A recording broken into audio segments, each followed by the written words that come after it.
시청자 여러분 안녕하십니까. 고영신의 시사정담 시간입니다. 시청자 여러분, 어제 국회에서는 희한한 일이 벌어졌습니다. 상임위에 출석한 이정옥 여가부 장관이 발언금지를 당했습니다. 그런가 하면 무능부총리라는 평을 받고 있는 홍남기 부총리가 심각한 부동산 시장 상황과 관련해서 매수심리 진정세 주춤이라는 희한한 말장난을 하고 나서서 비판을 받고 있습니다. 정가 움직임, 윤영걸 전 매경닷컴 대표님과 함께 정리하겠습니다. 안녕하세요. 네, 윤 대표님. 네. 이종옥 여가부 장관. 네. 참 희한한 분입니다. 한심하죠. 그런데 어제 국회에서는 네. 장관이 발언 금지를 당하는 경우가 있습니다. 그래서 유령 장관이 됐다네요. 네. 그러니까. 그냥 앉혀만 놓았다고. 네. 그래요. 그러니까 여야가 더불어민주당과 합의하에 예. 네, 국민의힘, 뭐 정의당 다 합쳐서 저 이종옥 장관 저 한심한 사람이니 예. 국회에 오긴 왔는데 말하지 말아라. 그러니까 무건 수행을 하는 거예요? 입에다가 저 빨래집게를 물려놨어요. 빨래집게를. 예?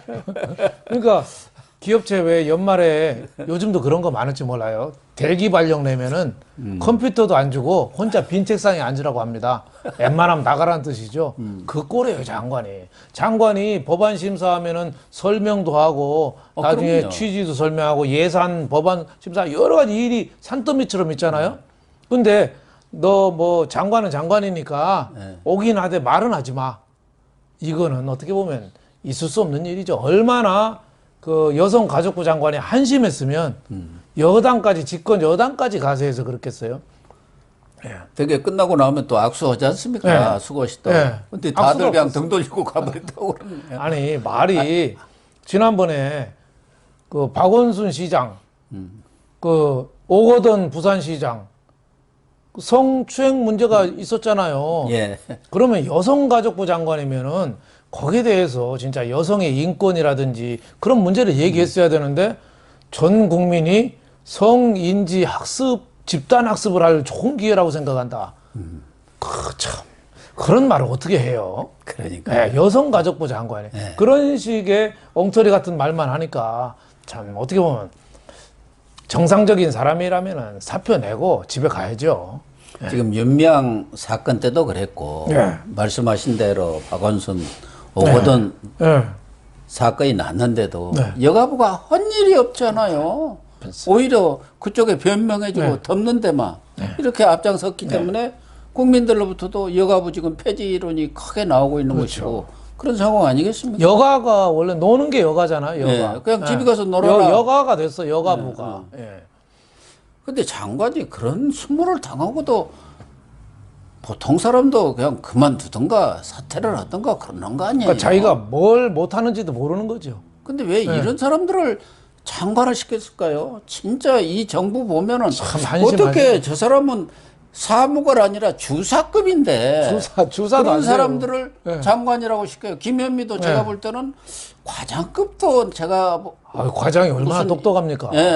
김현민 아직도 전문성이나 무슨 식견이나 능력이 과장급도 안 되는 거 지금도 같은데 부동산이 뭔지 몰라요. 최장수 장관을 하고 있어. 거기다가 무슨 국무총리 비서실장설까지 하고 있잖아. 정말 기가 막혀도 한심하죠, 한심. 요전에는 김현미도 얘기했잖아요. 아파트가 빵 같으면은 금방 지을 텐데 그걸 이제 알았습니까? 오죽했으면은 네티즌들이 말이 앙뚜아네뜨가 아니라 말이 빵뚜아네뜨라고까지 얘기했겠어요. 그러니까요. 참 이 정부 장관들 정말 참 수준 미달이고 한심합니다. 이 힘없는 이종욱 장관만 이렇게 할 게 아니라 사실은 제가 볼 때는 참 힘이 없다 보니까 장관이 저런 수모를 당하는구나. 장관도 좀 힘있게 뭔 일을 해야 할 텐데. 근데 김현미 추미애 지금 내친이나 이런 사람들은 김현미 추미애도 정말 무건 수행하도록 입 다물도록 그렇게 해라. 지금 다 그거 아닙니까? 그러니까 빨래집게를 그 추미애는 빨래집게도 아니고 아예 꼬매야죠. 꼬매야 돼. 아니 국회의원이 국정감사에서 질의하면은 소설 쓰시네. 예? 그냥 뭐 거의 맞짱을 뜨잖아요. 예. 그런 국무위원들이 참 있을 수 있나 이런 생각이 들고 그런 사람을 임명한 대통령이 문제가 있는 거죠. 그렇죠. 그런 그릇을 쓰니까 그 역할밖에 못하는 거죠. 자기 수준의 사람뿐이 못 쓰는 거 아닙니까? 그렇죠. 예. 그런 수준에서 자기도 사람을 보기 때문에 지금 이런 상황이고. 그렇죠. 그러다 보니까 지금 22번인가 3번, 4번인가? 24번 부동산 대책이 아니, 나왔죠. 부동산 말고 네. 그냥 그 인사청문회 네. 청문 보고서 아, 채택이 예. 안 됐는데 네. 임명한 거 아닙니까? 지금 박근혜 정부 때도 많이 했다는데 그 배를 벌써 그러고 있잖아요. 네. 예. 그러니까 사람 보는 눈이 없고 예. 그리고 문제는 청문회 때문에 무슨 좋은 인재를 못 쓴다는데 좋은 인재가 아니라 자기들 사람만 쓰니까 그렇죠. 캠프 사람 네. 무슨 친문 사람들 네. 그 대깨문들만 쓰니까 거기서 청와대 공직기강이라든가 민정수석실 여기서도 인사검증을 적당히 하니까 국회 가서도 그렇죠. 그렇게 되는 거 아닙니까? 결과적으로 그렇죠. 청문 보고서까지 채택이 안 되는 거죠. 이번에 법무차관 이 경우도 마찬가지 아닙니까? 네. 무슨 인사검증이었겠어요. 하루 만에. 그렇죠. 그러니까 그 탈원전 그 백운규 장관 변호하던 사람이 예. 지금 법무부 차관에서 그 수사를 하는 총책임자 윤석열 징계위원회에 들어간다는 거 아니에요. 그러니까 예? 코미디죠. 그러니까 문재인을 봐서도 참 그 안면이 안 썼던지 말이 안 된다고 생각했는지 차관은 징계위원회 위원장직은 안 한다. 그게 뭐 이 꼼수 문재인 중에 정권이 이렇게 포장하고 네. 홍보 뭐 이렇게 하는 데는 아주 선수들 아닙니까? 네. 달인들이니까. 위원장은 그 법무차관이 하면은 뭐 여러 가지 또 부당성이라든가 정당성 문제가 나올 수 있고 그러니까 민간인을 그러니까 그 교수 뭐 딸랑이들 있지 않습니까? 어용 교수 뭐 그런 사람들을 위원장 시켜갖고 우리가 객관적으로 공정하게 했다.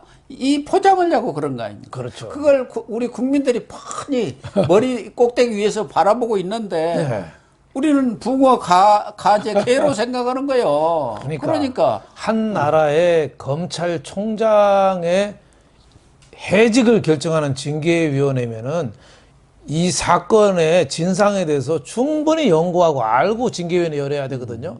지금 아직도 징계위원회 누군지도 몰라요. 이정옥 장관은 개각만 되면은 이제 예산안도 처리했으니까 연말 개각이 곧 임박한 거 아닌가. 또 내부적으로는 다 인사검증까지 마쳤다는 얘기가 있으니까 개각 대상 장관들 뭐 멀지 않은 것 같네요. 예, 아무래도 뭐. 근데 김현미나 추미애는 안 들어가는 것 같아요, 분위기로. 추미애는 또 공갈도 치지 않겠어요? 네. 내가 누구를 해서 이렇게 행동대장하고 욕얻어 먹는데. 지난번 정세균 총리하고 문재인 대통령 만났는데 나 못 나왔다고 뭐 그렇게 이야기를 했다는 거 아닙니까? 소문이 그래요. 뭐 누가 공식적으로 발표한 바는 없지만. 뭐 토사구팽 아냐 또 이렇게 하겠죠. 그래서 윤석열 검찰총장 징계위가 저렇게 일사천리로 진행되는 거 아니겠습니까? 네. 이정욱도 그렇지만 홍남기 부총리 이 사람은 지난번에 뭐 사표를 내더니 딱 이제는 언제 그랬느냐는 듯이 이거 부총리 재활용입니까? 옛날에 정홍원 총리가 몇 차례 짐을 꾸렸다 풀었다 했거든요. 그때 재활용을 계속했죠. 근데 어제 경제장관 회의 부동산 대책 거기서 참 희한한 말을 했대요. 매수 심리 진정세가 주춤한다. 이게 무슨 말이에요? 서울 중저가 아파트의 매수 심리 진정세가 주춤한 양상. 그러니까 한마디로 하면은 서울 중저가 아파트를 그동안 눌렀는데도 불구하고 지금 오르고 있다. 이렇게 하면 되는 거예요. 근데 말을 매수 심리 진정세가 주춤한 양상이다. 해설사가 누가 있어야 할 것 같아요. 그렇죠. 환자가 의사한테 가서 배 아픈 증세가 완화되고 있는 증세가 지금 주춤하고 있다. 그럼 배 아프다는 겁니까? 배 안 아프다는 겁니까? 왜 이렇게 말장난을 하고 있는 거예요? 자신이 없고 용기가 없고 책임지기는 싫은 거죠. 그 세 가지가 다 되는 거죠. 이 양반이 용기가 얼마나 없는지 사표 낼 용기도 없어요. 그러니까 말을 부동산 잘못된 거 자기가 책임자거든요. 네. 김현미한테 또 돌리고 싶겠죠, 책임을. 하지만 부총리가 책임자입니다. 거기에 대해서 제대로 역할을 못한 거에 대한 반성을 하려면은 부동산이 또 오르고 있으니 진짜 책임을 통감한다 이래야 되는데 부동산이 오르지 않았다고 말할 수 없다는 점을 배제할 수 없다. 뭐 이렇게 얘기하면 그게 뭡니까, 나도. 저도 모르겠어요. 그러니까 참 이런 한심한 작자들이 지금 경제 사령탑입니다. 그러니까 부동산이 제대로 되겠습니까? 예. 지금 부동산 특히 전세 예. 한 달 새 인력이 그냥 팍 뛰고 있잖아요. 멀쩡한 거를 눌러서 오른 거예요. 예. 예, 임대차 보호법 3법 때문에. 예. 부동산 집값이 오르니까 전세 이걸 또 대책 잡는데 또 오르고 또 전세가 지금 집값을 끌어올리고 예. 또 지방에서 서울 저 대구 부산에서 오르니까 그게 또 서울로 지금 올라치고 이게 서로 핑퐁으로 오르는 이런 건데 참 그게 진정세가 주춤한다 그 얘기네요. 그렇죠. 그걸 진정사가 주춤하다 오른다는 거죠. 그러니까 책임질 의사도 없고 의사가 없는 거죠. 자기가 뭘 잘못했는지도 모르는 거죠. 이런 사람이 경제 사령탑을 맡고 있으니 경제가 제대로 돌아가겠습니까? 그러니까 그 밑에 무슨 김현민이 누구니 이런 사람들 보면 과장급도 안 되는 사람들 사무관 주사급들이 장관이라고 하고 앉아 있어요. 그러니까 지금 전 국민이 코로나 블루, 코로나 우울증이 아니라 하우스 블루, 주택 문제 때문에 지금 전 국민이 스트레스 받고 있잖아요. 며칠 전에는 집 사는 문제로 부부 싸움하다가 부부가 동시에 극단적인 선택하는 일도 벌어졌잖아요. 그러니까요. 그럴 정도로 국민이 심각한데 있는 사람은 세금 때문에 죽겠고 없는 사람은 전세 오르고 자꾸 집값이 오르니까 또 공황 상태에 빠졌고 그러니까 모두가 힘든데 지금 거래나 좀 되게 해야 되는데 지금 사실 거래가 안 되면서 또 값이 오르거든요. 그게 가장 큰 문제 아닌가. 또 사고 싶은 사람한테는 또 대출을 또 꽉 막아놔서 또 못 사게 만들어놨어요. 살 수도 없게 만들었어요. 한쪽에서는 팔으라고 그러는데 살 수 없게 만들어놓고 이쪽은 팔으라고 하는 게 팔리겠습니까 그게? 그러니까 참 부동산 정책의 총체적인 난국상이다 이런 생각이 듭니다. 정말 이 장관들도 한심하지만 지금 예산안이 어제 처리가 됐습니다. 회기내 정상적으로 처리된 것은 뭐 참 바람직한데 문제는 예산안이 원래 정부가 낸 데서 2조 1972억이 늘어나가지고 588조가 됐습니다. 그러니까 아까 세금 폭탄 얘기했는데 이제 엄청난 세금 폭탄이 그렇죠. 우리 국민들한테 떨어지게 생기고 뭐 지금도 사실은 이번에 종부세 나온 거 보고 다들 그냥 뒤로 나 자빠졌어요. 내년엔 또 더 오르잖아요. 내년은 이제 훨씬 더 오르. 그러니까 내년에 이렇게 예산이 이렇게 늘어났다는 것은 결국은 국민들 돈이 어디서 세금이죠. 나오죠. 국민들 세금으로 하는 거 아닙니까? 그러니까 털 수 있는 한 탈탈탈 털고 올릴 수 있는 한 최대한 지금 올린다는 그 얘기 아닙니까? 558조 어마어마한 거죠. 이 예산이 558조가 어마어마한 돈이 이게 경부고속도로 질 때 옛날에 12조 2천억 들었거든요. 그렇죠. 경부고속도로를 45개 짓고도 남는 돈이에요. 어마어마한 돈인데 이걸 제대로나 썼으면 모르겠는데 선심성 예산이 또 많은 거예요. 복지 예산이 200조라고 그러네요. 그냥 막 나눠주는 거예요. 그게 베네수엘라의 길이죠. 예, 베네수엘라가 정부 예산으로 없는 사람 주니까 그 사람들이 정부를 찍는다는 거예요. 투표할 때. 그럴 정도로 이게 위험한데 국가 채무가 GDP의 47.3%. 진짜 심각한데. 40% 깨진 지가 이제 그냥 뭐 오래됐어요. 당연한 걸로 오래됐어요. 생각은 해요. 근데 저는 정부의 씀씀이도 문제고 하지만 더 큰 문제는 야당이 왜 이런데 선심성 경쟁하는데 가세를 하죠? 숟가락을 딱 연 거죠. 가덕도 예산도 다 해주고 또 뭐 국회 세종분원 뭐 해가지고 거기다가 이제 야당도 포퓰리즘 이거 표 때문에 물론 뭐 코로나19로 어려움을 당하신 분들 도와주는 건 좋은데 그건 지금 무슨 한국형 뉴딜이라고 사실은 거기다 지금 엄청난 예산을 퍼부은 거예요. 그거 돌려도 되는데 그냥 막 오히려 그냥 예산을 2조 이상 늘려가지고 돈 주자 이렇게 돼버린 거 아닙니까? 야당까지 그게 문제예요. 그러니까 집에 금고문 열어가지고 같이 여야가 나눠 먹는 거예요. 그러니까. 근데 이게 야당이면은 돈 쓰는 거를 감시하고 그럼 이거 필요 없는 돈이 너무 많다. 네. 쓸 때는 써야 되지만 어려운 사람, 코로나19로 힘든 영세 자영업자들 이런 사람들은 지원은 충분히 해줘야 되지만 필요 없는 토목공사나 이런 것들 많잖아요. 선심성 예산들 이런 건 잘려야 되는데 야당이 같이 박수치고 있어요. 그러니까 그 과거에 이 정권에서는 뭐 MB라든가 박근혜 그 정권이 SOC 토목 예산 그걸 삽질 예산이다. 뭐 이렇게 비판을 했잖아. 이것도 지금 수십조를 쏟아붓고 다 예비 타당성 면제하는 것이 지금 어마어마하잖아요. 그런 것에 대해서 야당이 좀 제동을 제대로 걸고 이번에 무슨 한국형 뉴딜이라고 말만 거창한지 사실은 전에 MB라든가 그게 다 하던 거죠. 뭐 그런 내용들을 이름만 바꾼 거예요. 녹색 무슨 성장이라든가 이걸 그린 무슨 어찌그러고 영어로 바꾸고 그것뿐이 없어요. 한국형 뉴딜 뭐 말만 그렇다지 뭐가 있습니까? 그러니까 아마 저 문재인도 무슨 말인지 잘 모를 거예요. 그거 야당이 원래는 깎겠다고 깎아가지고 이번에 코로나 예산 여기다가 돌리겠다고 하더니 뭐 몇백억 원 깎았다든가. 깎는 척만 했죠. 예. 근데 정권에서 이렇게 너무 국가 부채까지 늘려가면서 이렇게 재정 중독증에 걸린 여당하고 손발 맞춰서 야당이 해줬다.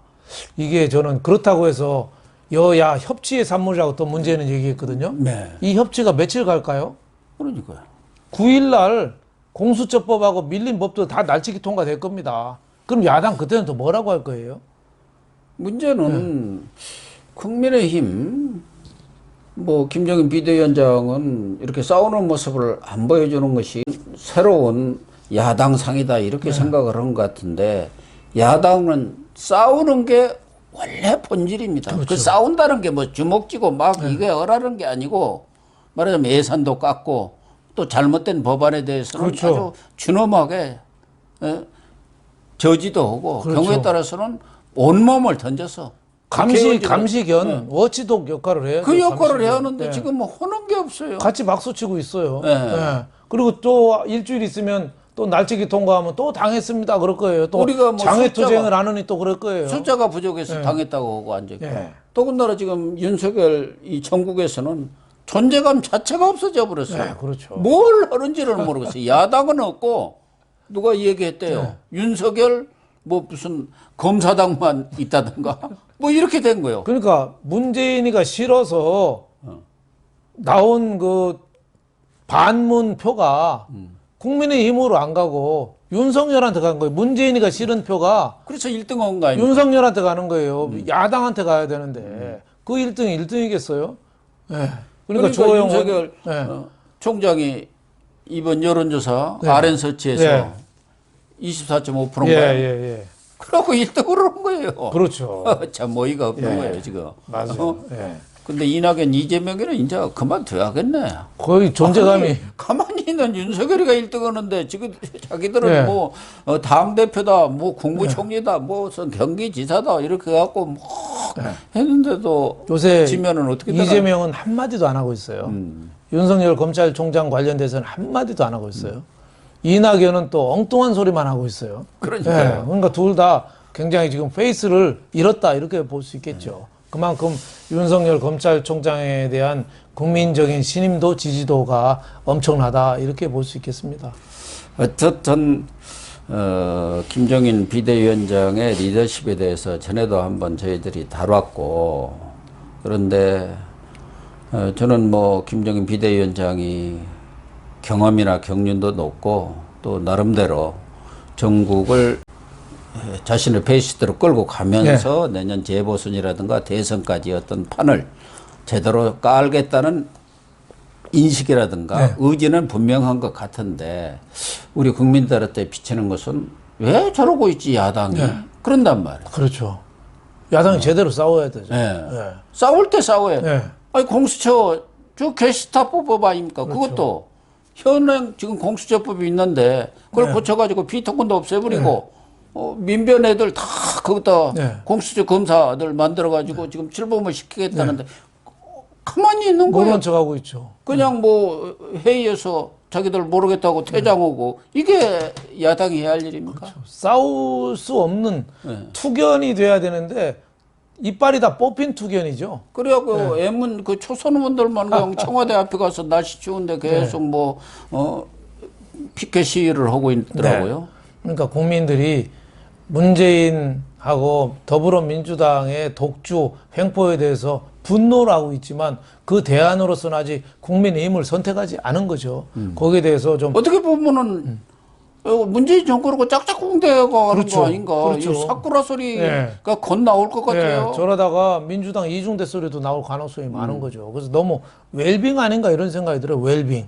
예? 물론 뭐 극한 투쟁이라든지 뭐 이런 건 지양해야 되지만 제대로 따질 건 따지고 싸울 건 싸워야 되는데 그래야죠. 제일 중요한 게 예산이잖아요. 예산. 네. 예산도 그리고 그게 다 입법 문제. 네. 지금 뭐 공수처법을 저렇게 바꾼다는데도 그냥 팔짱 끼고 쳐다보고 있어요. 예. 아마 나중에 통과되면 또 성명 하나 내겠죠. 그러니까. 규탄한다고. 그리고 나서 자기네끼리 또 뒤돌아서서 깔깔깔깔 웃을 겁니다. 그러니까 왜 졌는지 여태까지 선거 4번 졌는데 왜 졌는지를 아직 모르는 사람들 같다는 생각이 들어요. 그러니까 대공수사권 없애는 그 국정원법. 예. 또 김혜정 하명법 있잖아요. 예. 그런 것도 그냥 오케이. 우리는 뭐 수 적으니까 우리 마음에 안 드니까 퇴장하겠다고 나가버리고 저런 법도 여당들 굉장히 중요한 법이거든요. 예. 표현의 자유를 억누르는 법이고 북한도 우리 동포잖아요. 네. 그런 사람한테 삐라 보냈다고 감옥에 보내는 그런 법이잖아요. 그것도 중죄도구만요. 그렇죠. 뭐 중죄로. 3년인가 무슨 뭐, 5년짜리 예. 이렇게 때리게 돼 있고. 그러니까 저 김정은이 김여정이는 또 얼마나 깔깔거리겠어요. 거기에 대해서 야당이 한 번도 제대로 대응을 못하고 저렇게 속수무책으로 당하는데 저걸 어떻게 여당 탓만 할 수 있겠어요. 저는 여당이 물론 일차적인 잘못은 있죠. 하지만은 거기에 뒷짐지고 있는 야당도 큰 문제가 아닌가 싶습니다. 네, 옳은 말씀입니다. 시청자 여러분, 정말 문재인 정권의 장관들도 한심한 오직음의 여당 의원들까지도 장관의 발언을 하지 못하도록 그렇게 의결을 했겠습니까? 그런데 국민의힘, 야당이라고 했자 국민의힘밖에 더 없지 않습니까?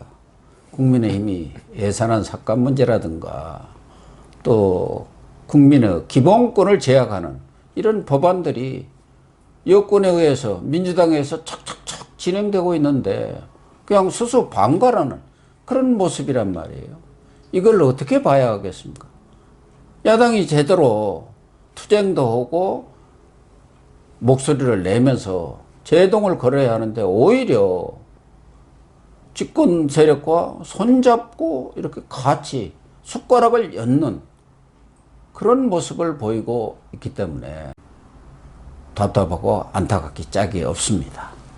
시청해 주셔서 감사합니다.